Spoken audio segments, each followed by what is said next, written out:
আসসালামু আলাইকুম এভরিওয়ান, আমি অদিতি। সবাইকে আমন্ত্রণ জানাচ্ছি আবার নতুন একটা ব্লগে। তো গত ভিডিও আমি যেখান থেকে শেষ করেছিলাম, আজকের ভিডিও আবার সেখান থেকেই শুরু। তো কাপড়গুলো মেলে দেওয়ার কিছুক্ষণ পরেই আবার বৃষ্টি শুরু হয়ে গেল। যদিও কাপড়গুলো বেশ পাতলা পাতলা ছিল, আর মেশিনেই তো আপনার 80 থেকে 85% শুকিয়েই বের হয়। আর কাপড় চোপড়গুলো বাইরে মেলে দেওয়ার পরে বাতাসে অলমোস্ট সবগুলো শুকিয়ে গিয়েছে, শুধু আমার স্কার্ট আর এই টপসটা একটু ভেজা ভেজা ছিল। তো আমি তুলে নিয়ে এসে আবার একটু মেলে দিলাম, নাহলে দেখা যাবে যে একটা স্যাঁতসেঁতে ভাব চলে আসবে কাপড়ের মধ্যে। আর এই ওয়েদারে আসলে কাপড় চোপড় ধুয়েও কোনো শান্তি টান্তি কিচ্ছু নাই। তো কি আর করা, এখন আমি কাপড় চোপড় তুলে নিয়ে এসে চলে আসলাম আমার লাঞ্চের প্রিপারেশন নিতে। এখন কি রান্না করব আসলে কি আর বলবো, আমি জানি না। আমার রান্না বান্না দেখে আপনারা আসলে কি ভাবেন না ভাবেন আমি জানি। ম্যাক্সিমাম মানুষই হাসাহাসি করে যে এই মহিলা কি খায়, এগুলা সারাদিন কি রান্না করে, খাওয়ার জন্য তো কত কিছু থাকে, অথচ এই মহিলা এগুলো কি খায়। আমি শিওর যে আপনাদের মধ্যে অনেকেরই মনের মধ্যে এই ধরনের প্রশ্ন আসে, কিন্তু হয়তো বা কেউ আমাকে এভাবে বলেন না। তো আমি আসলে কি বলবো, মানে রিজিকের মালিক তো আল্লাহ। তো আমি আসলে ওই রাজভোগ যেটাকে বলে ওগুলো আমি খেতে পারি না, আমার কাছে ভালো লাগে না। আমার কাছে এই সাদামাটা খানাগুলোই কেন জানি খুব অমৃত মনে হয়, আর আমি এগুলোই খাই। তো আমরা একটু কাঁচা কলা নিয়ে এসেছিলাম, বাইরে গিয়েছিলাম যে। তো কাঁচা কলাটার মধ্যে না আবার একটা কলা জমজ ছিল, তো এই জমজ কলাটা আজকে আমি কাটলাম।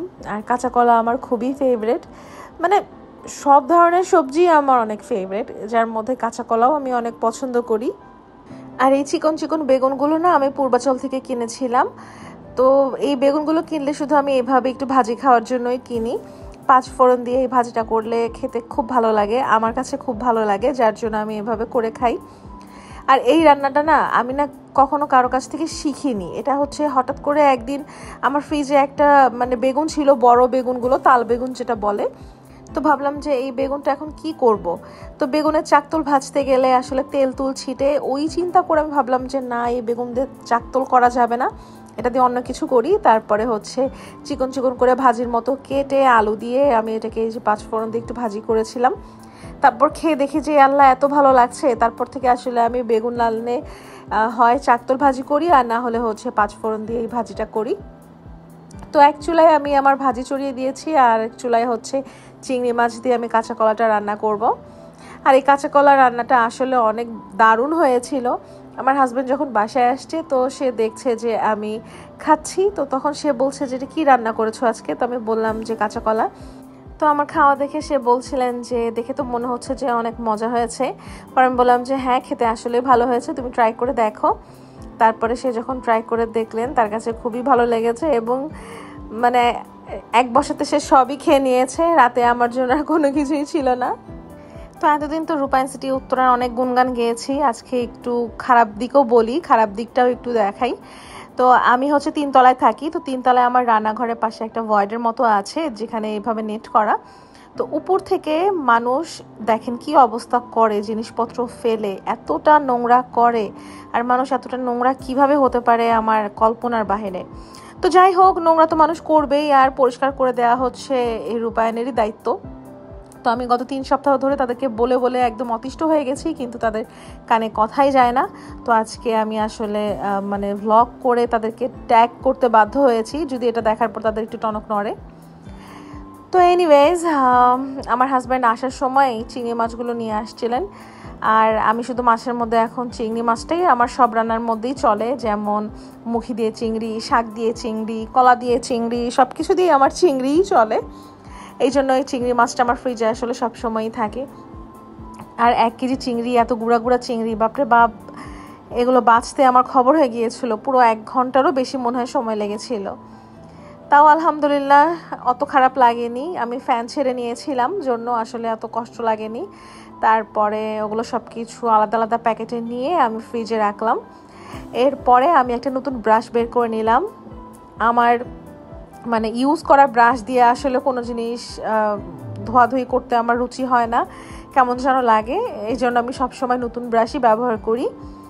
তো আমার ব্রাশ দিয়ে এখন আমি রাইস কুকারটাকে একটু ক্লিন করে নিব, কারণ রাইস কুকারের পাশে যে কর্নারগুলো ওগুলো আসলে ব্রাশ ছাড়া ঠিকভাবে ক্লিন হয় না, যার জন্য আমি ব্রাশ দিয়ে এগুলো সুন্দর করে ক্লিন করে নিচ্ছি। এখন আমার আপুরা আমার কাছে রেগুলার ভ্লগ চাই। আসলে আমরা যারা লাইফস্টাইল ভ্লগ করি তাদের কন্টেন্ট কিন্তু বেশি থাকে না। এই তো রান্নাবান্না করা, সংসারের কাজ করা, যেটা আপনারা নিজেরা যারা ভ্লগ করেন না, যারা ভ্লগার না, তারাও আপনারা সংসারে যেই কাজগুলো করেন, আমরা যারা ভ্লগ করছি আমরাও সেম একই কাজই করি। কিন্তু আমার আপুদের কেন আমার কাজ এত ভালো লাগে যে ডেলি আমার কাজ দেখতে চায় আর আমার কাছে ডেলি ডেলি ভ্লগ চায়। মানে আমি এক এক সময় ভাবি যে আচ্ছা ডেলি ডেলি যদি আমি ভ্লগ দিই তাহলে আমার কন্টেন্ট কি হবে, আমি ভ্লগের মধ্যে কি দিব, আপুরা আসলে কি দেখতে চান। তো আপনাদের কাছে আমার আমি একটা সাজেশন চাচ্ছি যে আপনারা আমার ভ্লগের মধ্যে কোন টপিক নিয়ে কথা শুনতে চান, কোন ব্যাপারে কথা চান যে আমি বলি, সেই বিষয়ের উপর ভ্লগ করি। তো আমাকে জানাতে পারেন স্পেসিফিক, তাহলে আমি সেই বিষয়ে ভ্লগ বানানোর চেষ্টা করব। অলরেডি কিছু রিকোয়েস্ট পেন্ডিং আছে, তো একটা একটা করে আমি ভ্লগের মধ্যে ইনশাআল্লাহ সেগুলো অ্যাড করব।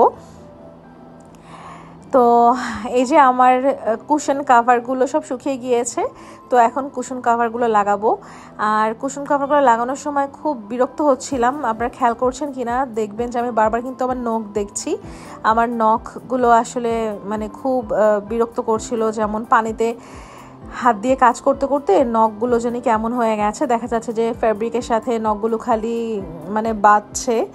তো আমি ভাবলাম যে কোনো মতে খালি কুশন কাভারগুলো লাগিয়ে তারপর আমাকে দৌড় দেওয়া লাগবে নখ কাটার জন্য। বিয়ের আগে হাতের নখ এই বড় বড় ছিল, হাতে সবসময় নেল পলিশ দেওয়া থাকতো, হাতগুলো এত সুন্দর লাগতো, সবাই হাত পায়ে তারিফ করতো যে হ্যাঁ তোমার হাত পা অনেক সুন্দর মাশাআল্লাহ এই সেই। আর বিয়ের পর থেকে নখ রাখবো মানে নখ বড় রাখা কাকে বলে আমি ভুলেই গেছি, কারণ নখ বড় রাখতেই পারি না। দেখা যায় যে কাজ করতে করতে নখ ভেঙে যায়, নখ কেমন যেন ড্যামেজ হয়ে যায়, দেখতেও বাজে লাগে। আর আমি কিন্তু বিয়ের পর থেকে আর নেল পলিশ ওরকম একটা দেই না। মাঝখানে একটু দিয়েছিলাম, মানে যখন নামাজ থাকে না তখন দেই, আবার যখন নামাজ শুরু হয়ে যায় তখন আবার সব কিছু তুলা। তো ভাবলাম যে বারবার এগুলো ভেজাল কে করে, এর থেকে আর দিবই না। এই জন্য ঘরে যত নেল পলিশ ছিল সব আমি ফেলে দিয়েছি। তো আমার বিয়ের পর থেকেই আমার নেল পলিশ দেয়া, তারপরে ভুরু প্লাক করা, এগুলো সব কিছুই বন্ধ হয়ে গেছে মানে আমি নিজেই বন্ধ করে দিয়েছি, আমার ভালো লাগে না এগুলো।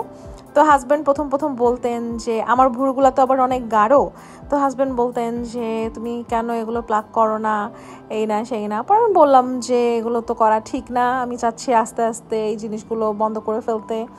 তখন সে যখন বুঝলো ব্যাপারটা তখন সেই আমার ডিসিশনকে রেসপেক্ট করলেন, এবং এখন তো ইউজ টুই হয়ে গেছি। এখন আমি এই মোটা ভ্রুতেই আমাকে বেশি ভালো লাগে। আর আমি ঘরমুখী মানুষ, তো আমার আসলে প্রতি 15 দিন পর পর পার্লারে গিয়ে এগুলো করা, মানে এগুলো ঘষা মাজা আমার একদমই পছন্দ না, যার জন্য আমি পরে ভাবলাম যে না এগুলো একদিন না একদিন বন্ধ করেই দিতে হবে, তো এখন থেকেই বন্ধ করে ফেলি, তাই আমার ভালো হবে। আচ্ছা, গল্প করতে করতে এখন চলে আসছি আমার পুতুলগুলো ধুয়ে দিয়েছিলাম, পুতুলগুলো এখন যার যার জায়গা মতো রাখলাম। তারপরে কাপড়গুলো শুকিয়ে গেছে, কাপড়গুলো ভাঁজ করে এখন যার যার কাপড় তার জায়গায় রেখে দিব। যেমন আমার আলমারি আলাদা, আমার হাজব্যান্ডেরটা আলাদা, তারপরে বিছানার চাদর রাখার জায়গা আলাদা, তারপরে কিচেন টাওয়েল রাখার জায়গা আলাদা, সব কিছু সুন্দর একদম আলাদা আলাদা জায়গায় আমি একটা একটা করে এখন রেখে দিচ্ছি। আচ্ছা, অনেকেরই না আমার কাছে প্রশ্ন থাকে যে আমি যে সারাদিন বাসায় একা থাকি আমার কেমন লাগে, আমার ভয় লাগে না? আমি এত বড় বাসায় কিভাবে থাকি? আমার আগের যে ফ্ল্যাটটা ছিল সেই ফ্ল্যাটটা 2375, মানে অলমোস্ট 2400 স্কোয়ার ফিটেরই বাসা, বেশ বড়। তো আমার এক পাশ থেকে আরেক পাশে আসলে কি হয় বোঝাও যায় না।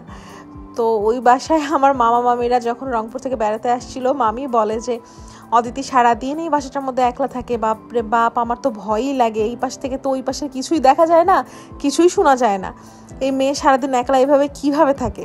তো অনেকেরই কোয়েশ্চেন যে আমি একলা কিভাবে থাকি, আমার ভয় লাগে কিনা। না, আমার আল্লাহর রহমতে ভয়টা লাগে না, আমি একদম ইউজ টু, আমার একেবারেই ভয় লাগে না। আমি প্রতিদিন সকাল সন্ধ্যা সূরা নাস ফালাক ইখলাস 3 বার করে পড়ে হাতে ফু দিয়ে পুরো গা আমি একদম মাসাজ করে ফেলি। ইনশাল্লাহ আমি একদম আল্লাহর উপর তাওয়াক্কুল করে রাখি। আমি জানি ইনশাল্লাহ আমি একদম সেফ আছি, আমার আর কোনো ভয় থাকে না। তো আয়াতুল কুরসি, দরুদ শরীফ, ইস্তেগফার এগুলো তো আমি সবসময় পড়ি, বিশেষ করে সকাল সন্ধ্যা তো অবশ্যই পড়ি, এবং গুনাহ মাফের দোয়া পড়ি, তারপরে হচ্ছে শরীর বন্ধের দোয়া পড়ি, বদনজরের দোয়া পড়ি। এগুলো আমার পড়তে একদমই ভুল হয় না। তো যাই হোক, আমি যে স্টিকারটা নিয়ে এসেছিলাম না, সেই স্টিকারটা অবশেষে আমি আমার কিচেন হুডের মধ্যে লাগিয়ে নিচ্ছি। দেখতে অনেক বেশি কিউট লাগছে।